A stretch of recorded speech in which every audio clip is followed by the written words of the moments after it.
You're listening to SayconTalks with Saycon Sengbloh.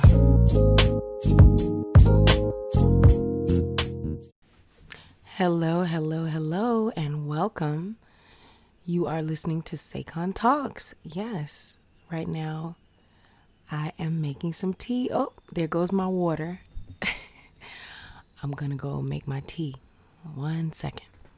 Boy, oh boy, that was fast. It seemed like I just put the water on to boil and that thing went boiling. And so, yeah, I had to take a little pause. It's never a bad time for a double matcha green tea. This one is a Japanese matcha tea powder with green tea leaves. Anybody who has been listening to the podcast knows that I love a good tea. And recently I was doing a little research. I do have, so I have Liberian roots. I have Senegalese roots. I did the whole DNA thing. So as far as I can trust it, I was reading something about Senegalese tea ceremony, which I thought was so fascinating because for some reason, you guys, I just love, I love tea. I love making tea. I love making little videos of me making tea.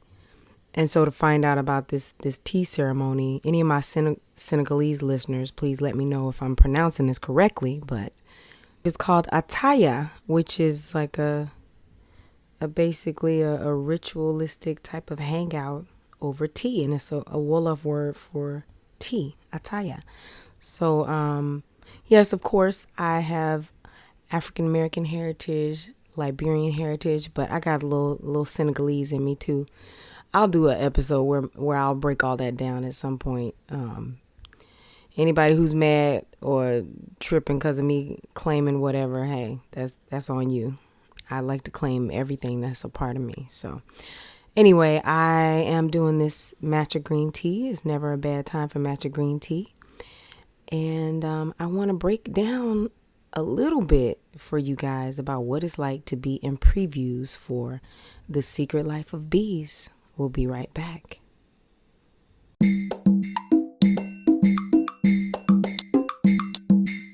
Like Saycon Sengbloh on Facebook. Hello, everyone. Happy spring. Thank you so much for listening.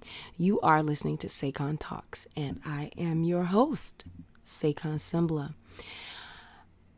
If you don't know, or maybe you don't follow me on social media, you may be surprised to find out that I am currently in a production playing at the Atlantic Theater, with the Atlantic Theater Company. Down on 20th Street, I am doing a show called The Secret Life of Bees. It's been quite a time being a part of this show. The show has such a huge following. Many people know the show, or they know the title because it was a book, originally a novel. And the novel was written by Miss Sue Monk Kidd. It's so popular. It has such a huge following. Millions of people have read this book over the years. It was first published, I believe, in 2001. And a few years later, it was made into a movie, a major motion picture, by the way, which starred Queen Latifah, Jennifer Hudson, Dakota Fanning, Sophie Okonedo, and Alicia Keys, among others. And it was a movie that I really enjoyed. So when I found out I was going to have an opportunity to be a part of this play, I was very excited. I've done a lot of readings on this play. For those of you who don't know, basically before a show goes to before it goes to the stage and is fully produced with costumes, lights, set, everything, before it goes off Broadway or on Broadway, they do these readings and workshops. They're developmental opportunities for the writers and the creators of a show to hear what it sounds like, and for the people to, just get an idea of what the show can be. And they use these workshops and readings to test out material, to try new songs and different lines, and and also to try out different actors to see who sounds good in a certain role, or who, to get a chance to know how this show could work on its feet before they spend all the big money making it happen. So over the last couple of years, I've been in several readings for this show. The first reading that I actually did, it was a first act only, I believe, of the show. They had a few songs, they had a script, and I played August, I believe, and we had Danielle Brooks was playing Rosaline. Oh gosh, I can't remember everybody who was in it at the time, but since 2016, we've done several different readings, and it is 2019, you guys. I cannot believe so much time has flown by. And here we are actually in production. I play Rosaline Days, and this character is probably one of the hardest characters I've ever played. I'm not going to pretend like it's easy in any type of way, because it's been quite challenging for me. It's a very emotional role. The character experiences violence, and she she deals with racism on a really high level, and so it's been a lot for me over the last few weeks. I'm in this place where I'm thinking about Hattie McDaniel. Those of you who, I think I'm saying this every time. For those of you who don't know, I don't want to take my young listeners for granted, so I'm saying that because of that. I often meet young people who don't know who certain people are. So forgive me if I'm breaking it down and you're like, of course I know who Hattie McDaniel is. But Hattie McDaniel was an American actress. She was best known for her role in Gone with the Wind, and the character was called Mammy. And she won an Academy Award for Best Supporting Actress for this role. And in this movie, she played a maid, probably one of the most famous maids, to ever grace the screen. Previously, she was known for doing voiceovers, and there was a lot of radio shows and things back in the day. And so she was known for that. And she appeared in a lot of different movies, but Gone with the Wind is one of the most famous movies of all time. And she appeared in that movie. And so many people were so very proud of her appearing in that movie. So many people looked up to her because it was seeing her, in magazines and knowing of her as a movie star. And, it was a very exciting time, especially because a lot of Black people did not have those opportunities to have speaking lines and leading roles on film. There were people who had done a lot of Broadway, and there were some, here and there, but basically she really stood out. But one of the things that, something that famously was said about her was, there were some who complained that she played a maid, and there were some that would say, maybe she played a maid, but she would rather play one than be one. And so it was interesting because I find myself in that position now. The character that I play, Rosaline, is a maid. She's a nanny to a young white girl living in this old town. And, to play a subservient character and then to also experience abuse in the show, every nightly in the show, or at times in rehearsal when we have to rehearse, choreographing a fight scene, or, I shouldn't even call it a fight. It's a beating, that happens, has absolutely been very grueling. Sort of every day coming to work and having anxiety about knowing that we're going to have to rehearse these scenes and work on it. And, all my castmates are so great. The actors are cool. But I'm not sure that our creative team, they're trying to make a story happen, and so I don't know that they have the time to worry about my little old feelings. So it's just been a process for me, getting accustomed to this show, singing these songs and feeling these feelings, expressing these emotions. The beautiful thing about the show is that there's a beautiful portrayal of the Black Madonna. And the Black Madonna, or the Black Mary, as we call her in the play, is a very, should I say, misunderstood image in American history. In some places, I'm going to read a little bit right here online. The term Black Madonna or Black Virgin refers to statues or paintings of the Blessed Virgin Mary in which she and the often infant Jesus are depicted with black or dark skin. The Black Madonna can be generally found in Catholic and Orthodox countries. The statues or paintings are mostly wooden, but occasionally stone, often painted up to 75 centimeters tall, and they fall into two main groups: freestanding upright figures or seated figures on a throne. Pictures are usually icons, which are Byzantine in style, often made in 13th or 14th century Italy. And basically, in the world, you guys, there are about 400 to 500 Black Madonnas in Europe, depending on how they're classified. So what you're seeing in this story, based on the book, the novel by Sue Monk Kidd, is the depiction of business women, farm women, independent women who have their own farm, their own land, and they also have their own way of worshiping, which is similar to what some of these Orthodox places have, which involve the Black Mary. So it's such a positive and beautiful statement about one being able to worship in one's own image, which is something that, as African Americans here, historically with slavery, our people were not necessarily given that opportunity. Depictions of spiritual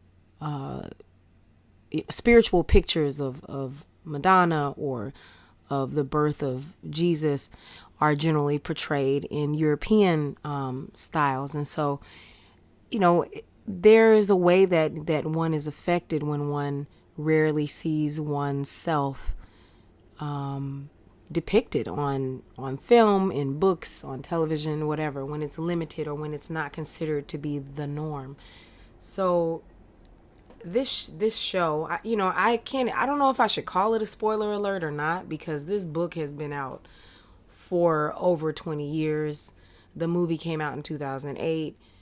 People know what the story is. So I don't consider this to be a spoiler, but I think I'm gonna put spoiler in the description of this particular episode because I don't want people to be like, I can't believe she talked about it. So spoiler.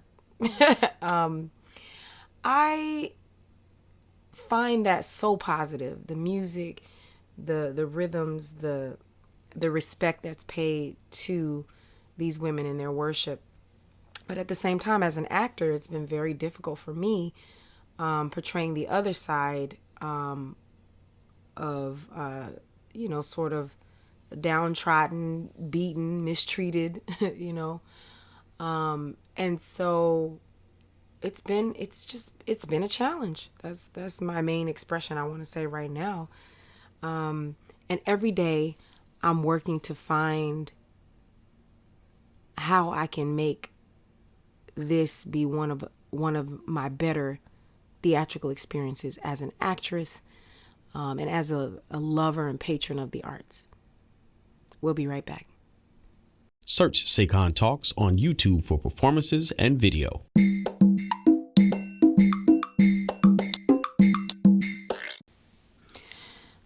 Thank you. You are listening to SayconTalks.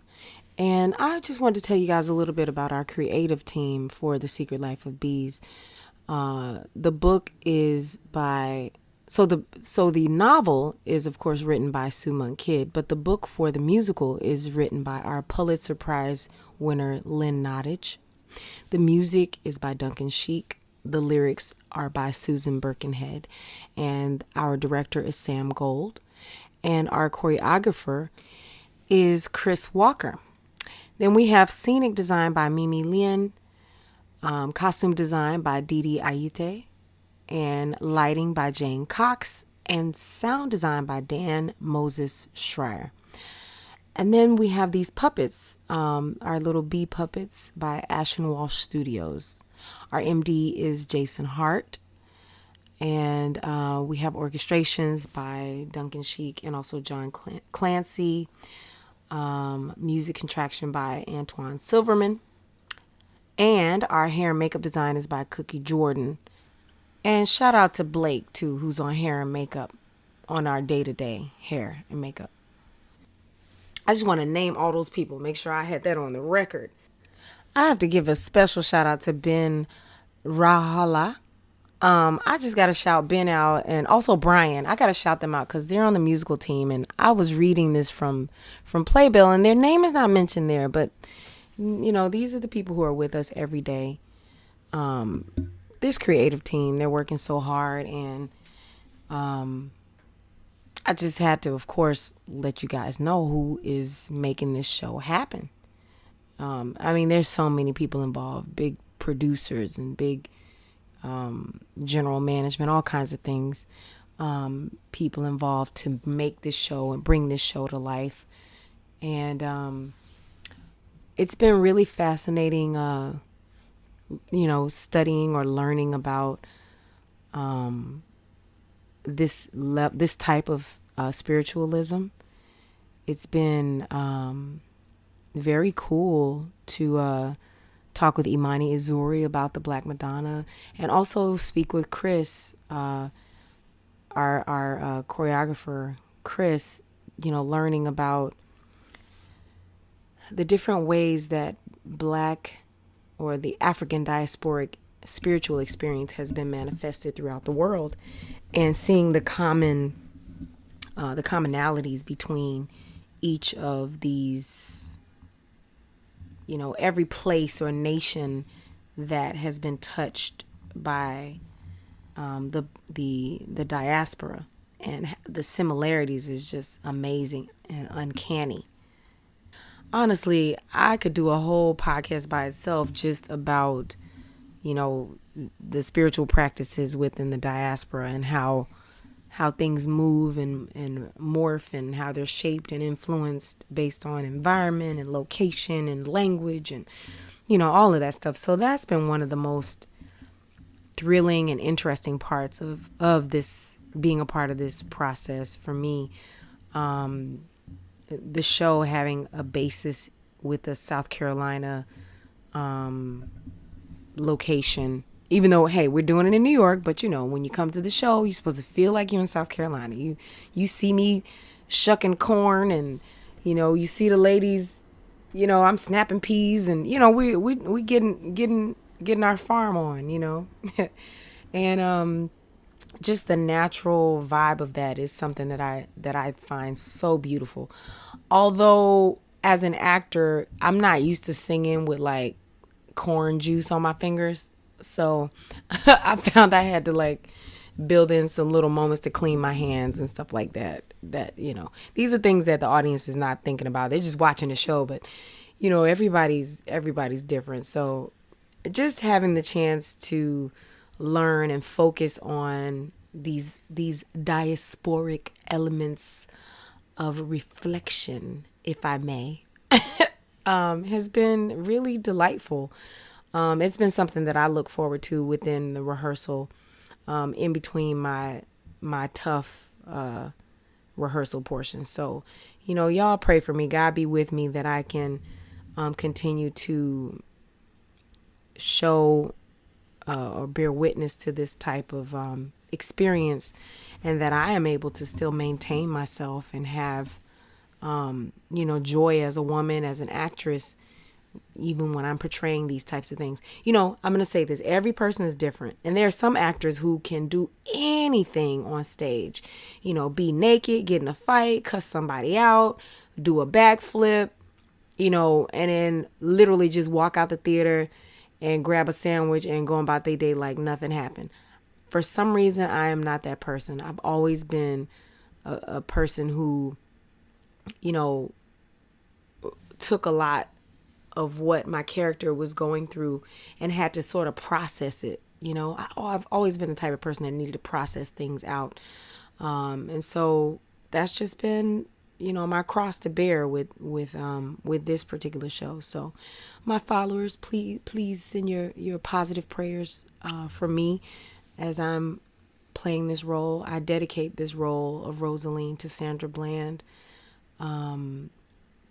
If you don't know who she is, please research her name, Sandra Bland.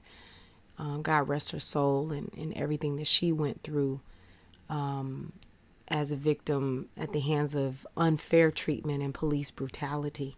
They've all been working so hard to make this project happen for several years. And so I'm sure, you know, it's like a baby to see the baby like finally getting to walk and speak its first words. I think it's probably very moving. So everybody's been quite emotional. We have not opened yet. We are in previews, honey. Previews. And do you know what that means? That means that every day, basically I had to look forward to a month of, including my commute, basically noon to midnight days every single day. Any of you do theater and know what it's like to be in a tech rehearsal process or a preview process? This is one of the most time-consuming parts of creating a show. And I've done previews and tech for several different shows in my career.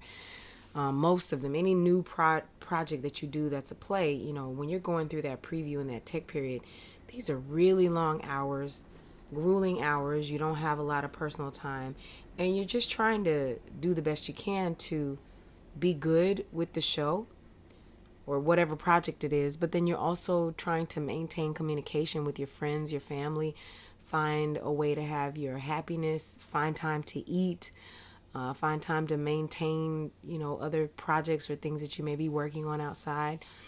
And it's pretty tough, you know. Something that I've been practicing this time around, I don't know how successful I've been at it or not, but I've been practicing trying not to complain about the hours. I know I have definitely complained about my fears with reenacting the violence. That's been something that's been a part of me that I'm working through. But I've tried not to complain about the hours. I try to make everything just seem so very easy. And I think somehow that has made it a little more bearable for me. I've been in other preview time periods or rehearsal time periods where, you know, I was very irritable or just, you know, in a bad mood. I mean, look, we all have our moods. It's some long hours we're spending, lights glaring in your face. And I know I've had some light sensitivity at times. So, you know, the hours can be really long and, you know, you're under pressure. Sometimes a song is cut or a new song is added or a new verse to an old song is added or a new scene or line changes or, you know, lines change to different people. You know, a lot of this stuff is happening and then you're having to perform it right there in front of the audience. You know, I think people are not as aware of what it takes to produce a hit show. I think they just think you just sort of show up and sing, but all of the precision that you see with entrances and exits, all of that stuff is rehearsed to a T to make it good and to make it something valuable that people will want to see over and over and over again. So being in a preview process with a brand new show that's being created, you know, based on source material, you want to sort of honor the material, but then you want to honor the fans who love the material. You want your actors to be comfortable. You don't want anybody to get hurt, you know, but you also want people to do daring things that make the audience feel excited, you know, and that could be anywhere from singing amazing vocal notes to doing some crazy wild dance step, you know. A lot of that is something that performers, you know, actors, singers, dancers work on to make people feel amazed and make them feel like they got their money's worth. You know, one of the things that's most interesting when dealing with one's friends or family outside of the entertainment is that on holidays, people have come to see you entertain them and to amaze them and make them feel good because they're on a vacation or a break away from their work, away from their jobs, away from their worry. And so, you know, what is the worry of the performer? You know, it's a thing that's definitely taken for granted. I don't think that people want to even presume that a performer has worries or concerns, you know, but sort of as I'm walking around, being in the building with my fellow actors, seeing the work that they're putting in, you know, people's personal pains or group pains that we all have as we're processing, trying to learn new lines, or, you know, just wanting to be good and present ourselves. It can be stressful, but in the end, we always try to make sure that the audience has a good show, you know, because it's like, no matter what kind of stress or whatever you're going through, people don't know about any of that. They just know whether they saw the show and enjoyed you or whether they thought you were good or not. That's all they know. That's all they walk away with. So I'm trying to keep that in mind with my positive attitude towards previews. I did a little footage the other day. Look out for, there's going to be a YouTube vlog. Just one little evening, one afternoon, I would say, in between shows during tech. It was a beautiful day. The sun was out and we were all having a good time. And I was so pleased to capture that. Many thanks to Nzinga and her mother who provided lunch for the cast that day. Some Trinidadian lunch, by the way. It was so good. But I just want my listeners to know that I am a work in progress. This play, The Secret Life of Bees, my role in it is a work in progress. I'm working to find my best way to represent this working woman, represent this woman who is just a young girl feeling the responsibility for another young girl as she deals with this tyranny. And so it's a day-by-day step. So anyone who sees the show and has listened to this podcast will have an idea of what I'm experiencing as I'm working on this role. I thank you and appreciate you for listening to Saycon Talks. Visit SayconTalks.com for blogs, social, and merch.